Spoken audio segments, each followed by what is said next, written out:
नमस्कार। दिन भर की बड़ी खबरों में आपका स्वागत है।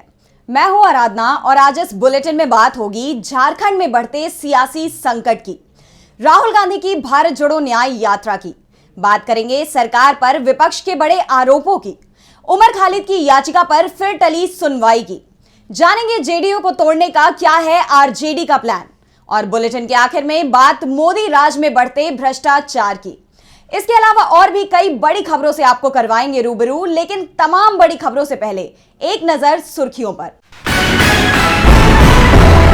चंडीगढ़ में मेयर चुनाव में धांधली को लेकर आप करेगी प्रदर्शन। 2 फरवरी को दिल्ली में बीजेपी कार्यालय का किया जाएगा घेराव। दिल्ली के सीएम अरविंद केजरीवाल के नेतृत्व में होगा प्रदर्शन।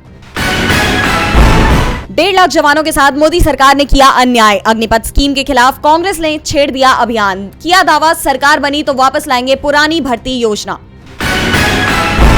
एएमयू के अल्पसंख्यक दर्जों पर सुप्रीम कोर्ट में सुनवाई पूरी, फैसला सुरक्षित। 7 जजों की बेंच ने 8 दिन तक की सुनवाई।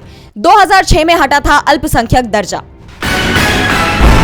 गिरावट के साथ बंद हुआ शेयर बाजार। सेंसेक्स 106 अंकों की गिरावट के साथ 71,645 पर हुआ बंद। निफ्टी 28 अंकों की गिरावट के साथ 21,697 अंक पर हुआ बंद। ये तो थी सुर्खियां। अब बात आज की सबसे बड़ी खबर की। झारखंड के सीएम हेमंत सोरेन के इस्तीफे के बाद से संवैधानिक संकट की स्थिति पैदा हो गई है। वैसे ये स्थिति पैदा हुई है या की गई है, इस पर ही सवाल खड़े हो रहे हैं, क्योंकि महागठबंधन की तरफ से विधायक दल के नेता का चुनाव हो चुका है, लेकिन फिर भी सरकार गठन का काम लटक गया है। इस बीच हेमंत सोरेन की कस्टडी को लेकर कोर्ट में भी सुनवाई हुई। तो क्या कुछ रहा आज झारखंड मामले में खास, देखिए ये रिपोर्ट। झारखंड में नई सरकार बनाने की कोशिश अभी भी चल रही है। झारखंड मुक्ति मोर्चा के विधायक चंपई सोरेन के पास 43 विधायकों का समर्थन है। विधायकों ने उन्हें अपना नेता चुन लिया है। चंपई ने सरकार बनाने का दावा भी पेश कर दिया है, लेकिन राज्यपाल ने कहा है कि वो अभी विचार कर रहे हैं। हेमंत सोरेन के इस्तीफे के करीब 22 घंटे बाद राज्यपाल ने चंपई सोरेन को मिलने का वक्त दिया, लेकिन सरकार बनाने को न्योता फिर भी नहीं दिया। इसे लेकर झारखंड में बवाल मचा हुआ है।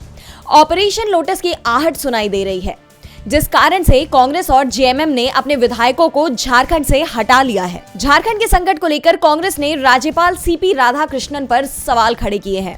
कांग्रेस नेता अभिषेक मनु सिंघवी ने कहा कि नीतीश कुमार दोपहर को इस्तीफा देते हैं, थोड़ी देर बाद सरकार बनाने का दावा पेश करते हैं, राज्यपाल तुरंत उन्हें सरकार बनाने का न्योता दे देते हैं। उसी दिन नीतीश कुमार को शपथ भी दिला दी जाती है। लेकिन झारखंड बहुमत महागठबंधन के पास है, तो राज्यपाल विचार कर रहे हैं। जब बहुमत का समर्थन है तो चंपई सोरेन को क्यों नहीं बुलाया जा रहा है? विधायकों का समर्थन पत्र राज्यपाल को सौंपा जा चुका है।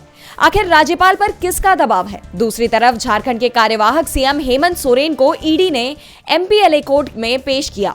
ईडी ने 10 दिन की हिरासत मांगी थी, लेकिन कोर्ट ने सोरेन को 1 दिन के लिए न्यायिक हिरासत में भेज दिया। उन्हें रांची की होटवार जेल भेजा गया है। अब शुक्रवार को एक बार फिर इस मामले में बहस होगी। फिलहाल सभी की नजरें राजभवन पर टिकी हुई हैं। सवाल उठ रहे हैं कि आखिर वो बहुमत की दावेदारी को स्वीकार क्यों नहीं कर रहे हैं। इस बीच सवाल ये भी उठ रहे हैं कि जब नए सीएम का शपथ नहीं हुआ है, तो हेमंत सोरेन ही इस समय कार्यवाहक सीएम माने जाएंगे। और ऐसे में आजाद भारत में ये पहला मौका है जब किसी राज्य के कार्यवाहक सीएम को गिरफ्तार किया गया है। कानून विशेषज्ञों का दावा है कि किसी भी कार्यवाहक सीएम को गिरफ्तार नहीं किया जा सकता। ऐसे में सोरेन की गिरफ्तारी पर ही सवाल खड़े हो रहे हैं। इस बीच ये मामला अब सुप्रीम कोर्ट पहुंच गया है, जहां शुक्रवार को कोर्ट सुनवाई करेगा। बहुमत है पर सरकार नहीं बनने दी जा रही है। झारखंड में अब राजभवन से लेकर सुप्रीम कोर्ट तक सभी की नजरें हैं, तो नजरें राहुल गांधी पर भी लगी हुई हैं। कांग्रेस भारत जोड़ो न्याय यात्रा इस समय पश्चिम बंगाल में है, जहां राहुल की यात्रा में जमकर भीड़ जुट रही है। तो आज क्या रहा न्याय यात्रा में खास, देखिए ये रिपोर्ट। कांग्रेस की भारत जोड़ो न्याय यात्रा पश्चिम बंगाल के मुर्शिदाबाद पहुंच गई है। यात्रा में लोगों का काफिला बढ़ता जा रहा है। राहुल गांधी अपनी टीम के साथ सूजापुर बस स्टैंड से निकले और मुर्शिदाबाद के रघुनाथगंज पहुंचकर उन्होंने जनसभा को संबोधित किया। जनता को नफरत, बेरोजगारी, महंगाई, भेदभाव से मुक्ति का आश्वासन दिलाते हुए ये यात्रा जंगीपुर पहुंची।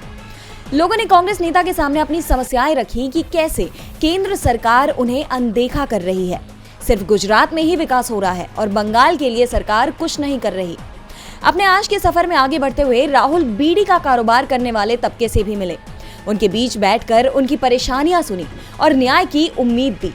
जनता के अंदर कांग्रेस सांसद को लेकर विश्वास की लहर का अंदाजा आज की यात्रा में उमड़ी भीड़ से लगाया जा सकता है। पश्चिम बंगाल में राहुल गांधी न्याय यात्रा के जरिए अब तक 6 जिलों का दौरा कर चुके हैं।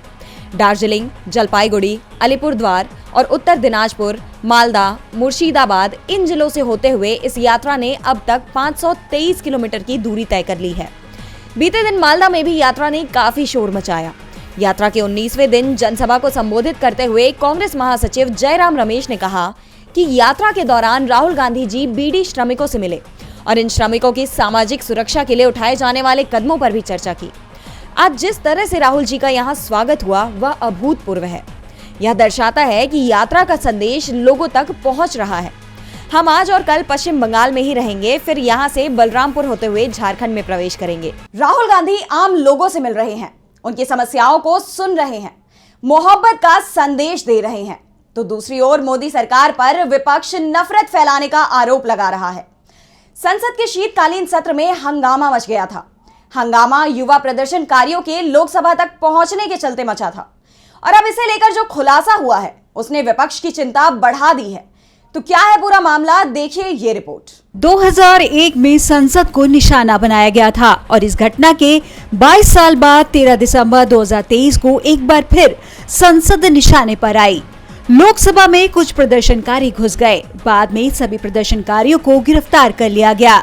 लेकिन बुधवार को जब कोर्ट आरोपियों को पेश किया गया तो उन्होंने बड़ा खुलासा करते हुए कहा कि जांच एजेंसियां उन पर विपक्षी नेताओं के नाम लेने का दबाव बना रही है और इसे लेकर अब कांग्रेस ने सरकार को घेरा है। कांग्रेस महासचिव जयराम रमेश ने कहा, ईडी, सीबीआई और आईटी का दुरुपयोग करके विपक्षी नेताओं को जेल में डालने वाली मोदी सरकार अब एक और साजिश रच रही है। पहले तो जिस भाजपा सांसद ने संसद में घुसपैठ करने वाले युवाओं को पास दिए, उन पर कोई कार्रवाई नहीं की गई और सुरक्षा चूक को लेकर आवाज उठा रहे विपक्ष के 146 सांसदों को निलंबित कर दिया गया। अब षड्यंत्र के तहत 3rd डिग्री देकर बेरोजगारी के खिलाफ आवाज उठाने वाले उन युवाओं पर विपक्षी नेताओं का नाम लेने के लिए दबाव बनाया जा रहा है। ऐसा इसलिए ताकि उन पर भी झूठे केस बनाए जा सके और उन्हें संसद की सुरक्षा में हुई गंभीर चूक के लिए जिम्मेदार ठहराया जा सके। मोदी सरकार के अन्याय काल के खिलाफ कांग्रेस का संघर्ष जारी है।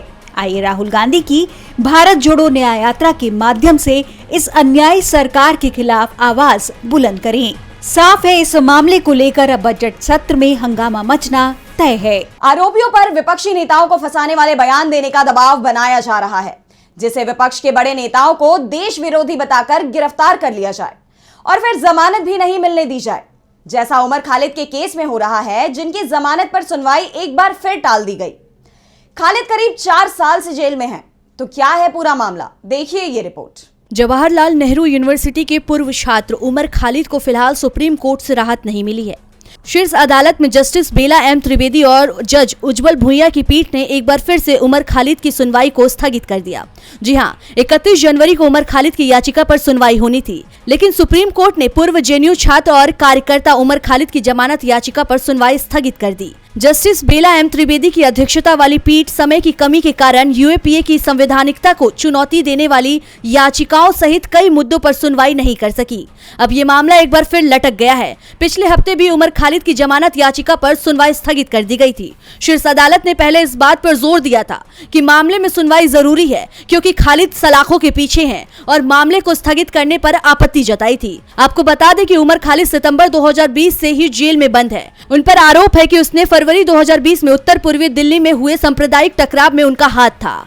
उसके खिलाफ 2 एफआईआर दर्ज है, यानी उमर खालिद को एक बार फिर मायूसी हाथ लगी है। आपको ये भी बता दें कि पिछली सुनवाई के दौरान जस्टिस बेला त्रिवेदी ने ये साफ किया था कि अब इस मामले को और नहीं टाला जाएगा, लेकिन एक बार फिर सुनवाई को टाल दी गई है। खालिद को जमानत के लिए अभी और इंतजार करना होगा, तो दूसरी ओर इंतजार आरजेडी की ओर से भी हो रहा है। नीतीश कुमार के धोखे के बाद से आरजेडी बेहद संभल कर रणनीति बना रही है और अब निशाने पर नीतीश कुमार के साथ ही उनकी पूरी पार्टी आ चुकी है। तो क्या है आरजेडी की रणनीति, देखिए ये रिपोर्ट। बिहार में बीजेपी के साथ सरकार बनाकर नीतीश कुमार मुश्किल में फंस गए हैं। 5 दिन बाद भी मंत्रियों के बीच विभागों का बंटवारा नहीं कर पाए। दावा किया जा रहा है कि इस बार बीजेपी ने गृह मंत्रालय पर भी दावा ठोक दिया है, जो नीतीश देने को तैयार नहीं है। बीजेपी और जेडीयू में सरकार गठन के साथ ही टकराव शुरू हो गया है, जबकि 10 फरवरी को नीतीश कुमार को सदन में बहुमत साबित करना है।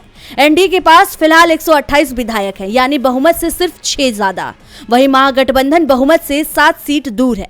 बिहार में सरकार गिरने के बाद तेजस्वी ने कहा था कि असली खेला अभी बाकी है, 2024 में ही जेडीयू समाप्त हो जाएगा और इस बात पर आरजेडी सांसद मनोज झा ने भी मुहर लगा दी है।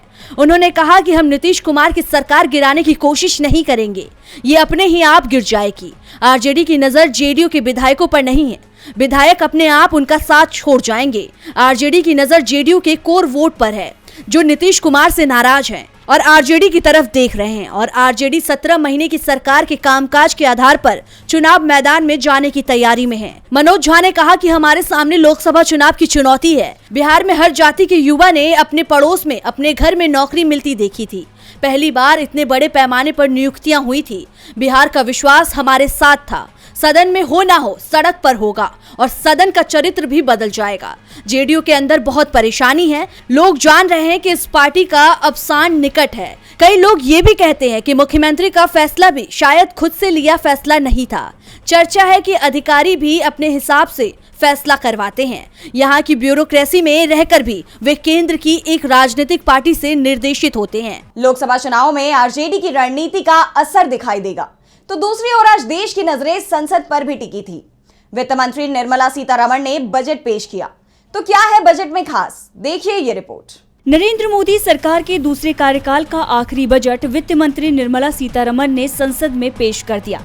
अपने बजट भाषण में वित्त मंत्री ने टैक्स शब्द पर कुछ ज्यादा ही जोर दिया, जबकि राहत के लिए जुलाई तक का इंतजार करने को कह दिया। वित्त मंत्री ने अपने बजट भाषण में 42 बार टैक्स का नाम लिया। इतनी ही बार पीएम मोदी का भी नाम लिया, लेकिन वित्त मंत्री करीब 58 मिनट के भाषण में डायरेक्ट या इनडायरेक्ट किसी भी तरह के टैक्स में कोई राहत नहीं दी है। सिर्फ उन योजनाओं पर फोकस किया गया है जिनके नाम में पीएम शब्द जुड़ा हुआ है। इनकम टैक्स में कोई राहत नहीं दी गई है।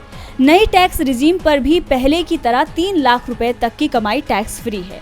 फसलों का न्यूनतम समर्थन मूल्य यानी मिनिमम सपोर्ट प्राइस MSP का दायरा नहीं बढ़ाया है। वहीं साल में 6,000 रुपए की किसान सम्मान निधि में भी इजाफा नहीं किया गया है। सरकार ने एग्रीकल्चर सेक्टर को 1.27 लाख करोड़ रुपए दिए हैं, जो पिछली बार के मुकाबले केवल 2% ही ज्यादा है। पिछली बार एग्रीकल्चर बजट में 1.25 लाख करोड़ मिले थे। वित्त मंत्री ने राहत के नाम पर साफ कर दिया है कि ये अंतरिम बजट है, इसीलिए जो नई सरकार आएगी वही कटौती को लेकर फैसला करेगी। यानी जनता को इस बार के बजट में किसी तरह से कोई राहत नहीं दी गई है। बजट को लेकर कांग्रेस अध्यक्ष मल्लिकार्जुन खड़गे ने कहा कि ये सिर्फ काम चलाने वाला बजट है। इस बजट में गरीबों के लिए और मध्यम वर्गीय परिवारों के लिए कुछ भी नहीं था। बीते साल से सरकार ने कितने कार्य किए हैं उसका कोई जिक्र नहीं था। और बुलेटिन के आखिर में बात मोदी राज में बढ़ते भ्रष्टाचार की। मोदी सरकार ने जनता को विजन दिया था भारत को विश्व गुरु बनाने का, लेकिन अंतरराष्ट्रीय संस्थान ट्रांसपेरेंसी इंटरनेशनल की रिपोर्ट ने उस सपने को चूर चूर कर दिया। रिपोर्ट में दावा किया गया है कि मोदी राज में भारत भ्रष्टाचार, बेरोजगारी, महंगाई जैसी अहम समस्याओं से जूझ रहा है। और क्या है इस रिपोर्ट में, देखिए ये रिपोर्ट। न खाऊंगा न खाने दूंगा। 2014 के चुनाव प्रचार प्रसार में प्रधानमंत्री नरेंद्र मोदी ने जनता को भ्रष्टाचार के खिलाफ ये नारा दिया था। आश्वासन दिया था कि सरकार बनने के बाद भ्रष्टाचार को जड़ से खत्म कर देंगे। लेकिन मोदी राज में भ्रष्टाचार कम होने की जगह बढ़ गया है। अंतर्राष्ट्रीय संस्थान ट्रांसपेरेंसी इंटरनेशनल ने विश्व स्तर पर भ्रष्टाचार को लेकर रिपोर्ट प्रस्तुत की है। 180 देशों की रैंकिंग निकाली है। इस रिपोर्ट के मुताबिक भ्रष्टाचार के मामले में भारत की स्थिति पहले से और भी कमजोर हो गई है। यानी बीते साल में देश में भ्रष्टाचार घटने की जगह बढ़ गया है। रिपोर्ट के करप्शन परसेप्शन इंडेक्स में भारत 2023 में 93वें स्थान पर आ गया है, जबकि एक साल पहले 2022 में भारत 85वें स्थान पर था। ट्रांसपेरेंसी इंटरनेशनल हर देश को अपने एक्सपर्ट्स के आंकलन के आधार पर 0 से 100 के बीच का स्कोर देता है। यह स्कोर जितना ज्यादा होता है भ्रष्टाचार उतना ही कम माना जाता है और रैंकिंग उतनी ही अच्छी दी जाती है। इस साल भारत का स्कोर 39 रहा, जबकि साल 2022 में यह स्कोर 40 था। एक अंक गिरने के साथ भारत की रैंकिंग 8 पायदान नीचे आ गई है। इस रिपोर्ट के जारी होने के बाद मोदी सरकार सवालों के घेरे में है। भाजपा जनता को किए वादों पर खरी नहीं उतर पाई। विपक्ष ने भी इस रिपोर्ट को लेकर सरकार को अपने निशाने पर ले लिया है। तो आज की बुलेटिन में इतना ही। देखते रहिए DB लाइव। नमस्कार।